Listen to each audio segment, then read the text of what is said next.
Baiklah, selanjutnya saya akan melanjutkan presentasi dari rekan saya sebelumnya, yaitu tentang pengembangan standar.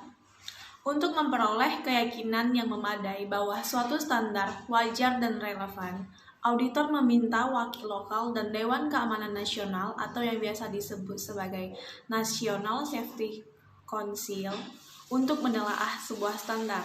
Standar yang sudah divalidasi dibahas dengan manajemen klien dan diterima.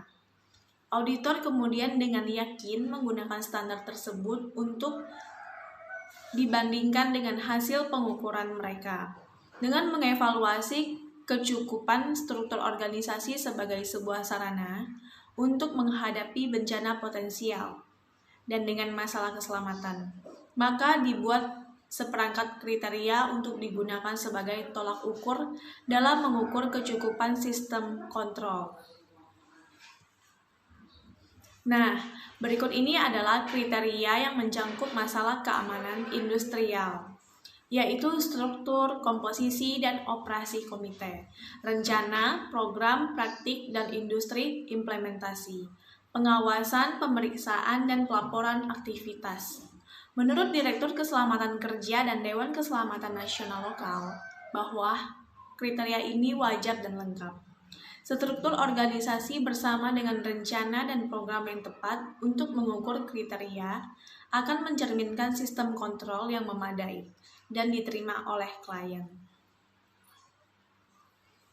Penggunaan tolak ukur. Seperti yang kita ketahui, tolak ukur merupakan pemilihan praktik terbaik yang dilakukan oleh organisasi lainnya atau oleh bagian organisasi itu sendiri yang dimaksudkan untuk membantu dalam pencapaian tujuan. Menurut Arthur Andersen, mereka yang telah melakukan studi praktik-praktik global terbaik atau yang biasa disebut sebagai Global Best Practices yang mengidentifikasi 11 tindakan yang tepat untuk menentukan aktivitas yang akan meningkatkan upaya organisasi. Kemudian aktivitas tersebut dikelompokkan menjadi beberapa jenis kelompok, yaitu analisis proses audit, merencanakan studi, laksanakan studi, dapatkan pemahaman. Penggunaan tolak ukur adalah proses audit yang diterapkan pada disiplin ilmu audit internal secara utuh untuk mengidentifikasi metode yang inovatif dan produktif yang akan menghasilkan operasi audit internal yang lebih efisien. Tolak ukur dapat diterapkan ke filosofi dasar hubungan audit internal dengan organisasi ke organisasi dari fungsi audit.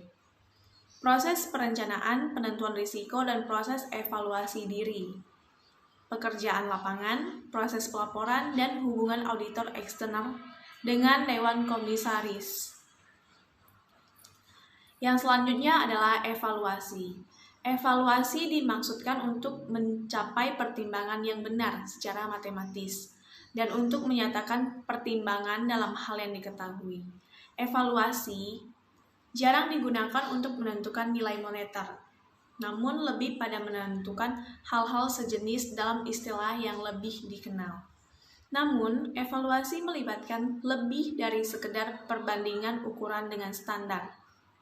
Konotasi numerik memungkinkan pengukuran dan evaluasi. Dua hal kunci pada pekerjaan lapangan untuk menelusuri jejak audit dengan penuh keselarasan. Evaluasi ini mencerminkan kemampuan untuk mengubah data mentah menjadi penilaian yang beralasan. Standar juga dievaluasi kelayakan dan kecukupannya dalam mengukur kemajuan terhadap tujuan dan sarana organisasi. Ketetapan standar untuk kondisi saat ini. Nah, selanjutnya adalah aspek operasi. Pengukuran yang dilakukan auditor internal akan diarahkan ke 3 aspek penting organisasi, yaitu kualitas. Tentukan apakah pesanan pembelian telah disetujui dengan semestinya dan mengandung semua spesifikasi dan persyaratan yang dibutuhkan. Dan tentukan apakah perubahan dalam spesifikasi telah diserahkan kepada pemasok. Yang selanjutnya adalah biaya. Di sini ditentukan apakah daftar para pemasok yang memberi penawaran telah disetujui oleh penyedia Departemen Pembelian. Dan tentukan apakah penawaran kompetitif digunakan sebisa mungkin. Yang selanjutnya adalah jadwal. Tentukan apakah tanggal saat barang dibutuhkan tercantum dalam pesanan pembelian dan apakah tanggal tersebut sesuai dengan yang diminta oleh organisasi pengguna. Dan kemudian menentukan apakah pegawai Departemen Pembelian secara rutin mengingatkan pemasok agar barang yang dibeli dapat diperoleh secara tepat waktu.